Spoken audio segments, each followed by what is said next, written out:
All right, on our homepage, if you click on today's lesson, it'll take you to the bell ringer. So you're going to watch this video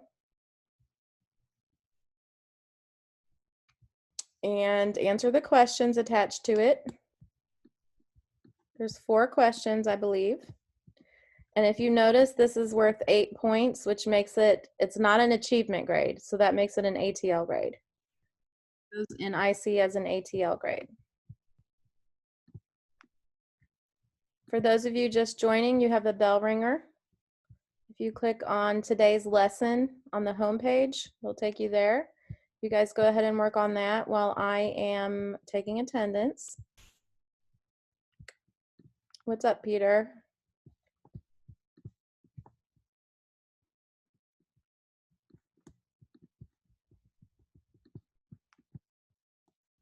All right, those of you just joining, if you click on today's lesson in the homepage, it'll take you to your bell ringer, which you guys are going to work on while I'm taking attendance. There's a video and then about 4 questions. And I'm going to stop sharing right now while I get attendance, okay? Let's go ahead and work on that. It shouldn't take you more than a couple of minutes.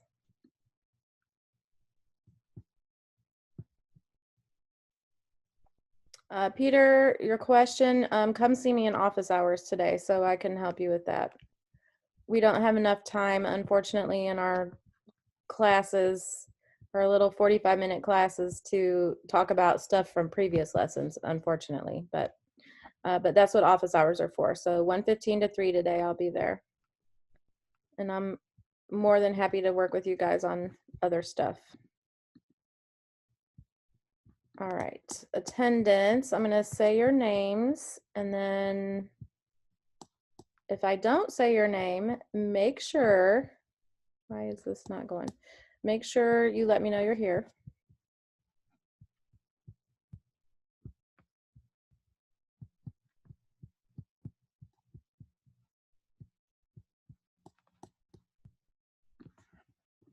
All right, I have Amir, Braden, Connor, Jaimin, Dominic, Esmeralda,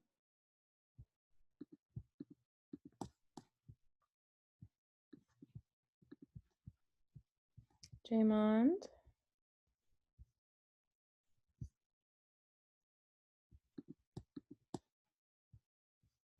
Jordine,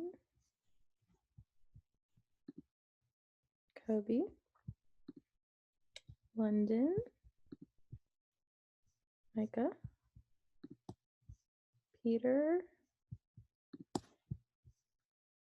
Roger,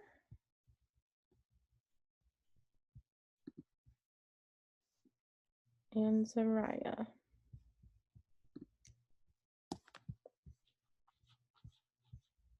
All right, Amir, Braden, Connor, Jaimin, Dominic, Esmeralda, Jamond, Jordine, Kobe, London, Micah, Peter, Roger, Zariah.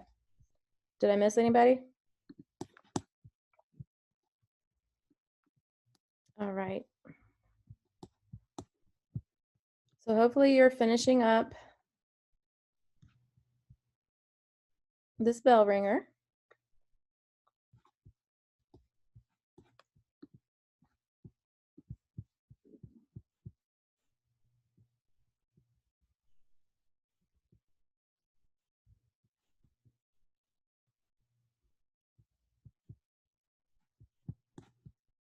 I'm going to share again. So once you finish the bell ringer, if you click the next button at the bottom of the page, it's going to take you to today's lesson.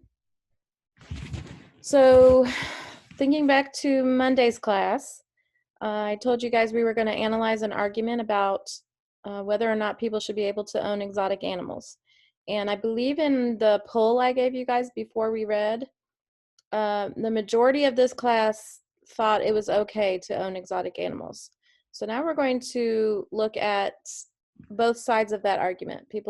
One person who says that we shouldn't be able to, and one person that says we should. And then next week, you're going to, with a small group, analyze those arguments. Today, we're just reading them and pulling some important information out. So just a reminder of our statement of inquiry. Perspective is a reflection of self-expression, personal attitudes, and moral reasoning. And what that means is that our values and morals influence our attitudes about things, and we express those attitudes through the lens of what our perspective is. So in this case, your perspective is going to be about whether it's okay to own exotic animals or not. All right, the specific standard we're looking at today is RI8, trace and evaluate in an argument. So that's what we're working on now. So if everyone will go with me to our digital textbook. You do not have access to this, to these arguments in your little workbook. So to get to our textbook, I'm going to click on a new tab, and then you're going to click on the waffle. Scroll all the way down, almost to the bottom, and then click on HRW in the left column there. And then you're going to be asked to log in with your Fayette County credentials, your Google credentials. So you're going to do that.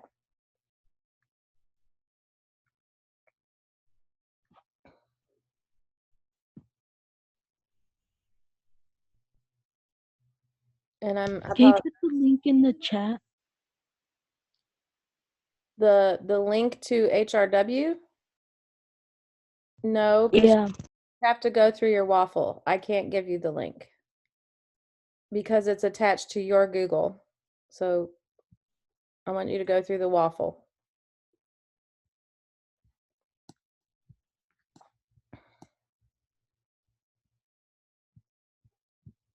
You're going to have to access this book when I'm not here, so you need to know how to do it. So do you need me to walk through it again?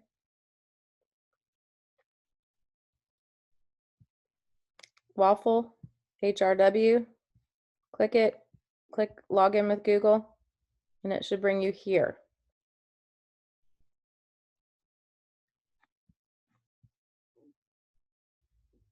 Once you're here, you click on Student eBook.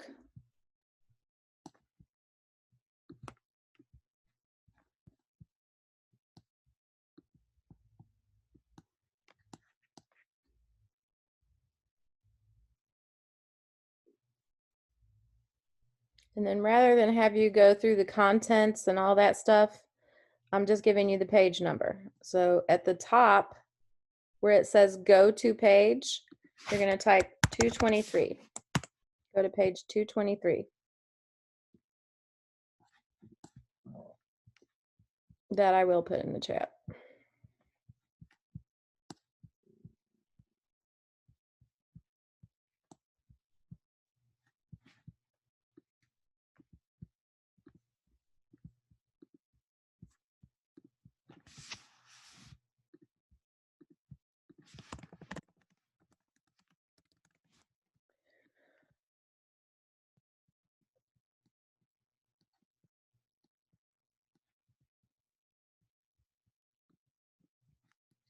All right, so we are now on page 223 in our digital textbook. And you can see the title of the argument, the arguments that we're going to read. Wild animals aren't pets is one side of the argument, and let people own exotic animals is the other side. These are very short editorials that were published in newspapers. So we're going to look, Romy, you need to go to your digital textbook. So you're going to go to, click on a new tab, click on the waffle, click on HRW, right here, HRW, and then log in with your Google credentials. When you get there, open up your student ebook, and up at the top where it says go to page, you're going to go to page 223. All right. Does anybody else want to read? Or do you want me to read? I can start, and then if anybody wants to, you guys can unmute or put a message in the chat that you're interested in reading. Now, let's go back and look at what we're going to do with this information that we're reading. So on our lesson for today, okay, it says during reading. So this is what we're going to do while we read. Again, our standard was tracing and evaluating an argument. So how are we going to do that? Well, we're going to identify the claim or the writer's position on the issue, and we're going to highlight that in yellow. Then we're going to look for reasons and specific types of evidence, the facts, statistics, quotations, or opinions, and we're going to highlight those in green. And then we're going to look for anything that identifies a counter argument. And remember, we talked a little bit about counter arguments being the other viewpoint, the person who's arguing against us, what their viewpoint is. So we have to identify those counter arguments as we read today. So this is the 3 things we're doing as we read. All right, so let's go take a look at wild animals aren't pets. It's our very first one. Amir, okay, I'm gonna stop sharing and I want you to share your screen with me so I can help you get there, okay? So go ahead and share your screen, Amir. I need everybody on these articles with me. You're not going to know what to do next week if you haven't done what we're doing today. So if you can't get there, I need you to let me know so I can get you there. Amir, are you able to share? I can't help you if I can't see your screen. Okay, so up at the top, do you see where it says go to page? The top of that? Top of your screen? Put 223 in there.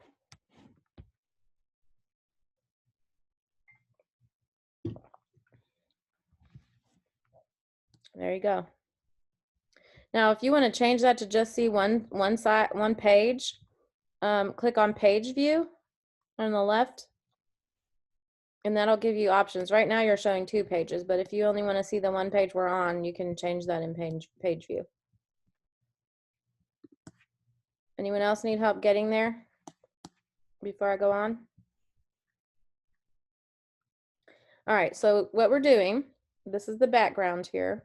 Wild animals are animals that live in nature. They can be as rare as a snow leopard or as common as a tree squirrel. Although many states have laws that prohibit owning a wild animal, thousands of people in the United States keep animals such as wolves, pythons, crocodiles, and bears as pets. Some people want to make it illegal to have these kinds of pets. They argue that these animals pose a safety and health risk to people and the environment. Others claim that with proper care, wild animals can safely live in captivity. There's the both sides. Okay, so let's read this first author. This is an editorial by USA Today, which is a newspaper or magazine. I don't know. It's a media source. All right, setting a purpose. As you read, focus on the facts and examples used to justify the points in the editorial by USA Today, and then the commentary or the opposing argument by Zuzana Kukol, president and co-founder of Responsible Exotic Animal Ownership. Think about which points are convincing to you and which are not. So that's what we're doing while we read. All right, everybody here, everybody on the same page here with me? Okay. That's what I'm looking for. All right, here we go. Anybody want to read before I start?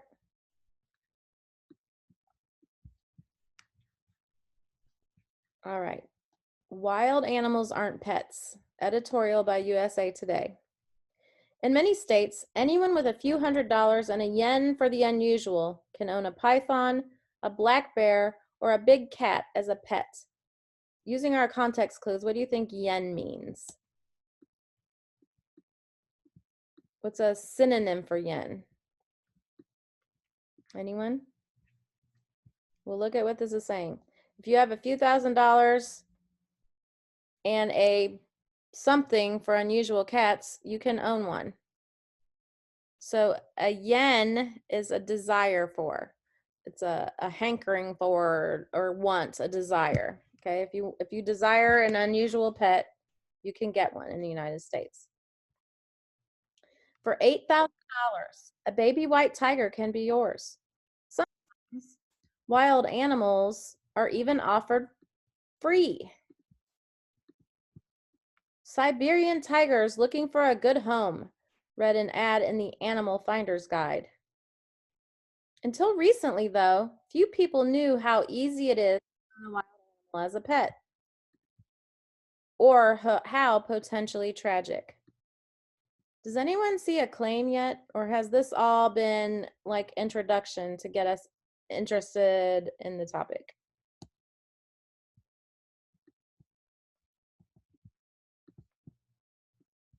I'm looking at the chat here. Yen is a type of currency in China, but in this case, it's not talking about currency. It's talking about desire. It's one of those things that has multiple meanings, one of those words. So anyone see a claim yet? Do you see the author stating their position yet? You shouldn't. They have not stated their position yet. This is all introductory stuff.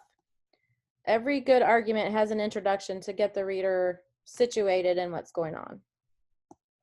So nothing to highlight yet. Although we do know something about tragedy is coming.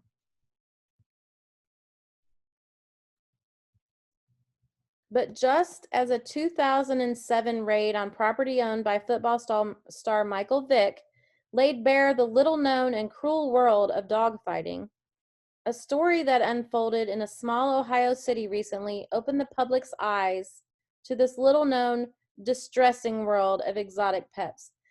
Distressing gives us an idea. So distressing, I would highlight that. Not in one of our claim data commentary colors, but I would highlight that because that is a clue of how this author feels. So that leaves us with pink. And make sure that when you're highlighting, you click my notebook and save. So I would highlight distressing because that's a clue. We are not suggesting that people who own these animals are cruel. Many surely love them. But public safety, common sense, and compassion for animals all dictate the same conclusion. Wild animals are not pets. Dictate means something is required to be done or decided. Now, obviously from my last class, you can tell that I've highlighted this. Why did I highlight this yellow?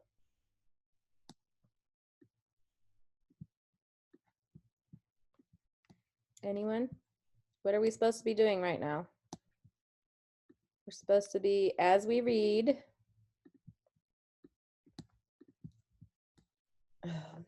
all these things in my way all the time.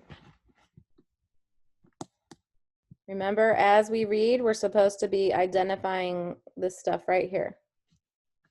So why do I have this highlighted yellow?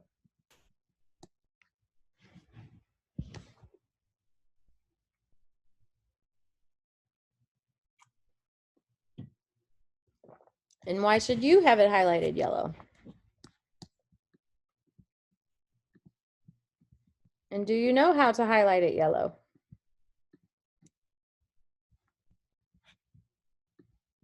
You guys kill me with how quiet you are. It does make for a good recording because we can get through it, but you're awfully quiet.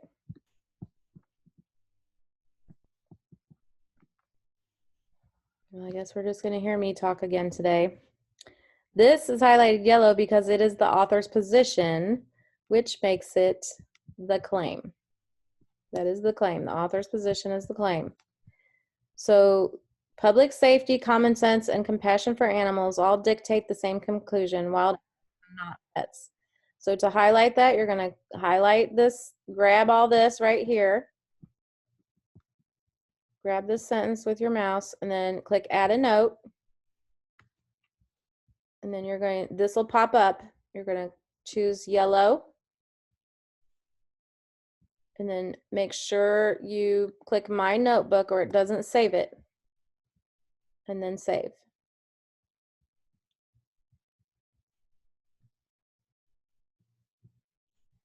All right, let's keep going.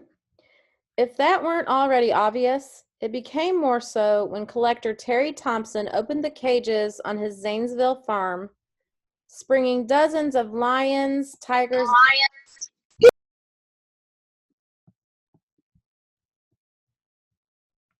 Is there something going on that I need to know about here?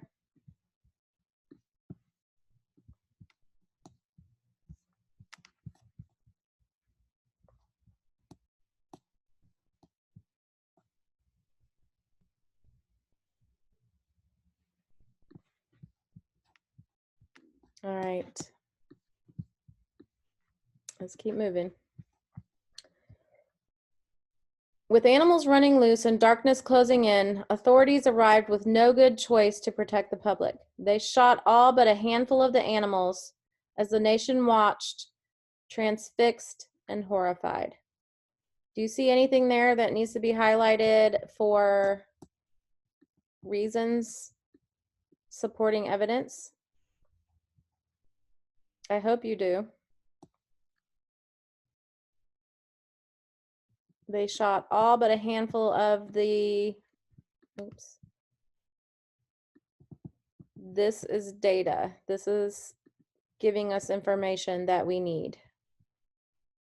to help us decide if we're going to believe this person or not. So that is, we're going to highlight that green. Now I want to share with you, I don't know if it's persuasive enough for you to just read that. I want to show you what it looked like, what this massacre looked like. And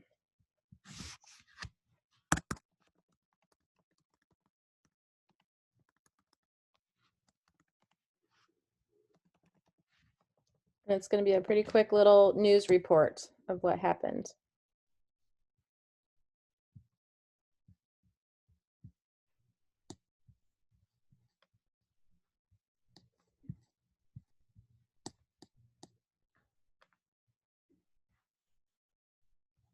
Hopefully.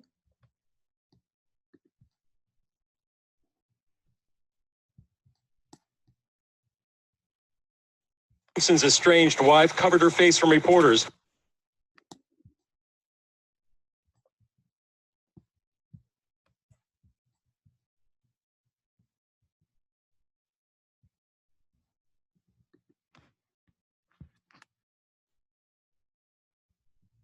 Sorry, it's kind of a nasty day out. My internet does not like to cooperate. Let me close some of this.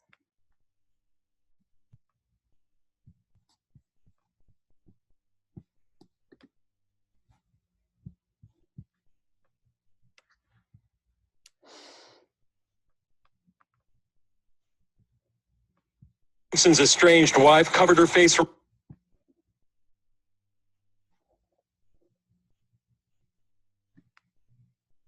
behind closed doors. The animals were unleashed on the town by a suicidal man who kept them in his backyard, and ABC's David Curley spent the day following this inconceivable story and the animal scouts who had to track wild prey in Zanesville, Ohio. This sign perfectly captured the fear that gripped this small Ohio town today. Exotic animals, wild animals on the loose. What may be the biggest release of dangerous carnivores in U.S. history. The frantic 911 calls. 911. Yeah, there's a lion on Mount Perry Road in Gray Shot. I'm pretty sure, and I just saw a wolf. I think I just seen one. It looks like a jaguar or a wolf or something. Deputies with shoot-to-kill orders used their pistols to take down lions, tigers, bears, and wolves before the sun went down. And with daylight, it is still not a completely secured area. There were still wild animals on the loose.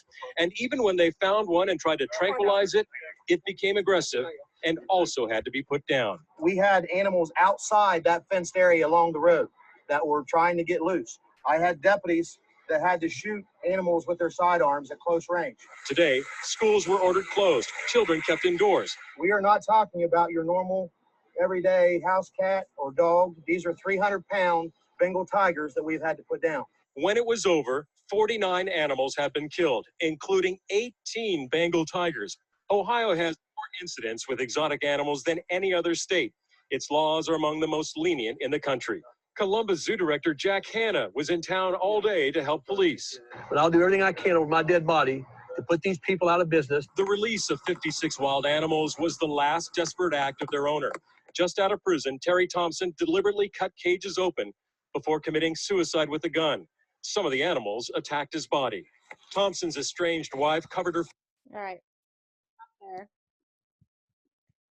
Pretty persuasive argument there, right? That we shouldn't own exotic animals. But we're going to see the other side of somebody addressing this. So that's what it looked like. 49, did they say, or 39 dead animals because of one selfish human. All right, let's keep going.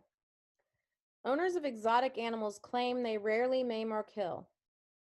But is the death rate really the point? This is a counterclaim, right? So if somebody was arguing against this person, they might say, well, I'm an exotic animal owner and I don't maim or kill my animals. So that is a counterclaim, counter argument. So we need to highlight that. So you're going to grab that with your mouse. And when you see the note, you're going to highlight that in, well, it's pink on here, but it's purple for counter argument. Because this author did begin to address the counter argument.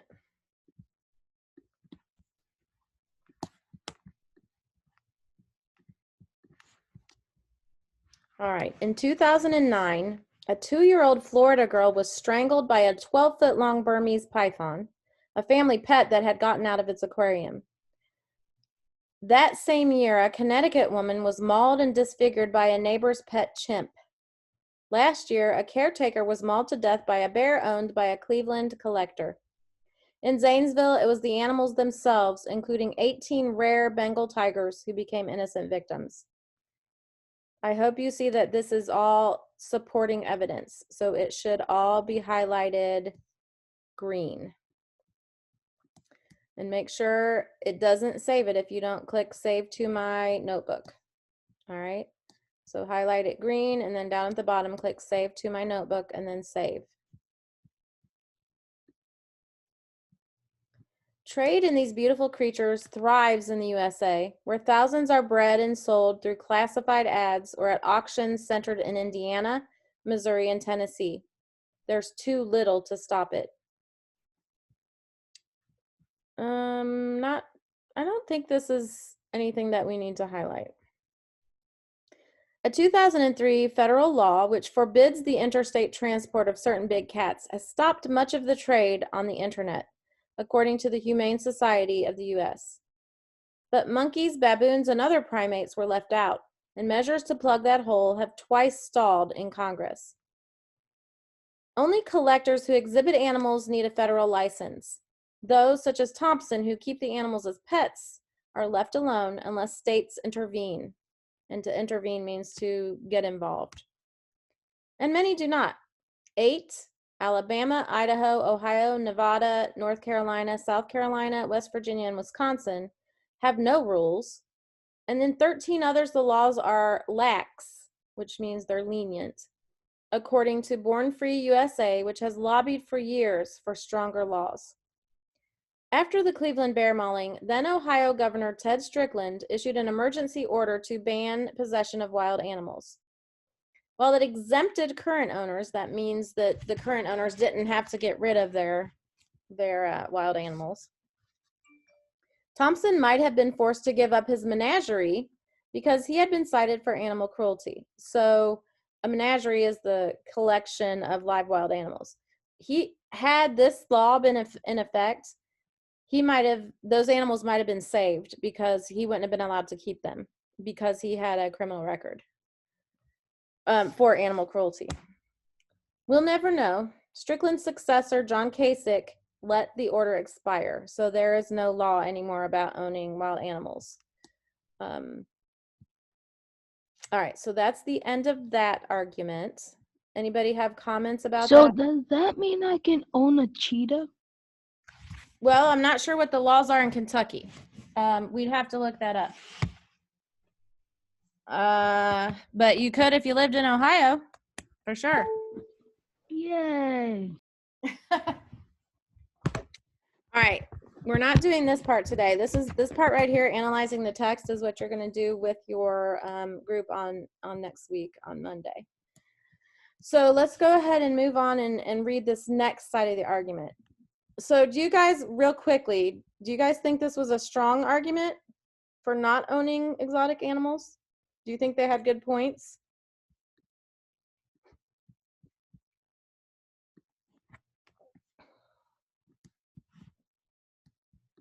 So quiet. All right, let's go look at the next one. Now, this is the other side of the argument. All right. This is by the president of the Responsible Exotic Animal Owners, whatever it's called. It's not a business, but an entity. All right. Zuzana Kukol wrote this. She's saying, let people own exotic animals. So we're going to look at how well she supports her side of it. Okay. The recent tragedy in Zanesville, Ohio brought back the question of whether private ownership of wild and exotic animals should be legal. The simple answer is yes, but that is not a claim. This is the claim. Responsible private ownership of exotic animals should be legal if animal welfare is taken care of. This is what her position is. So this is what we highlight yellow because that's her claim. All right, make sure that's yellow.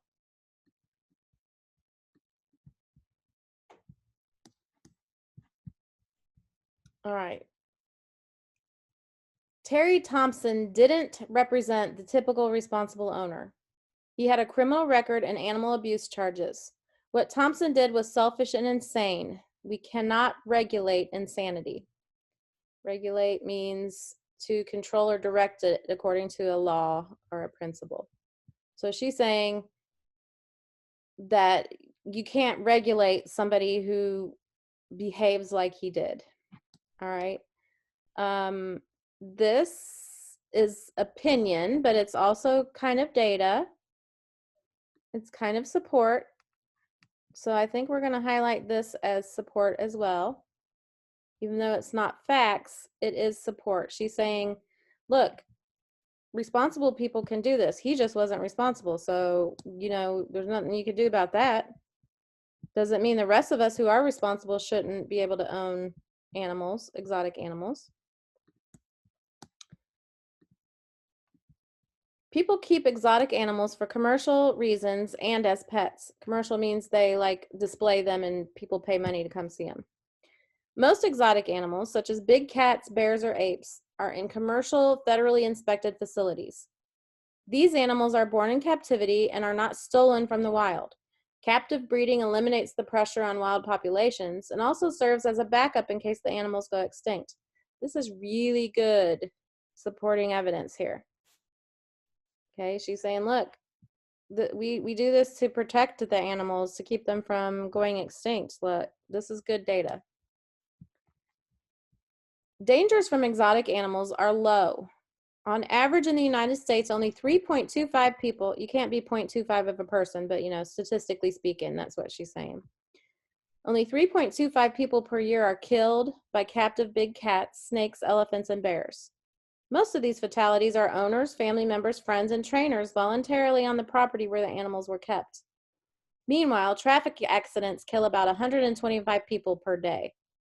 Also good evidence there, isn't it? She's saying, look, people get in cars every day and go places, and a lot more of them are killed than by exotic animals. If we have the freedom to choose what car to buy, where to live, or what domestic animal to have, why shouldn't we have the same freedom to choose what species of wild or exotic animal to own and love? This is addressing the counterclaim. Okay, so she's saying, those of you who think we shouldn't be able to, look, we can choose a car, we can choose where to live, we can choose if we want to have a dog or cat. Why can't we do this as well? Would the Ohio situation be any different if the animals were owned by a government and their caretaker released them? Is this really about private ownership, or is it about certain people's personal issues with exotics in captivity? If society overreacts and bans exotics because of actions of a few deranged individuals, then we need to ban kids, as that is the only way to totally stop child abuse. And we need to ban humans, because that is the only way to stop murder. Silly, isn't it? All right, so we decided this was also addressing the counter argument. All right, so that's it for today. Again, on Monday, you guys are going to work with small groups and breakout rooms to analyze these texts with these questions. But let me go over with you very quickly your assignment for your afternoon work time. Shouldn't take you very long, 15, 20 minutes or something. So if you are on today's lesson and you clicked next,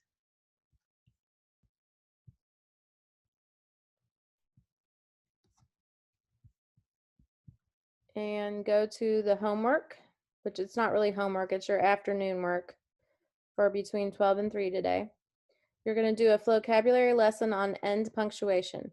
So when I was grading the capitalization lesson, I noticed on your vocabulary cards, first of all, some of you didn't capitalize on your vocabulary cards, which is astounding to me since the whole lesson was about capitalizing. But anyway, very few of you also used periods. End punctuation is important, guys. I need you to use it. I need you to use periods. I need you to use exclamation points if necessary. So your homework is to do the end punctuation lesson in vocabulary, or not homework, your afternoon work. And if you click that link, you may have to log in with your Google stuff to get to there, but end punctuation is the lesson, and you will see it's assigned to you, and it should be up in your assignments, and you will do all parts except for Lyric Lab. So watch the video, do vocab cards, vocab game, read and respond in the quiz.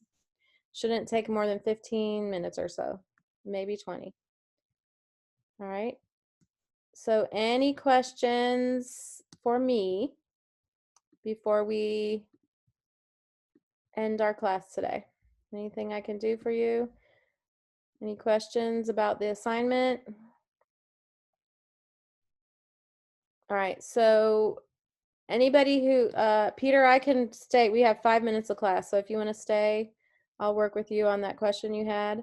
If anyone else, if you have questions, hang out with me for the next 5 minutes. Otherwise, you guys are free to go, and I will see you on Monday. Have a good weekend. Bye. Bye, Kobe. All right, Peter, let's talk about the assignment. Can you share your screen with me, Peter? Bye, Micah.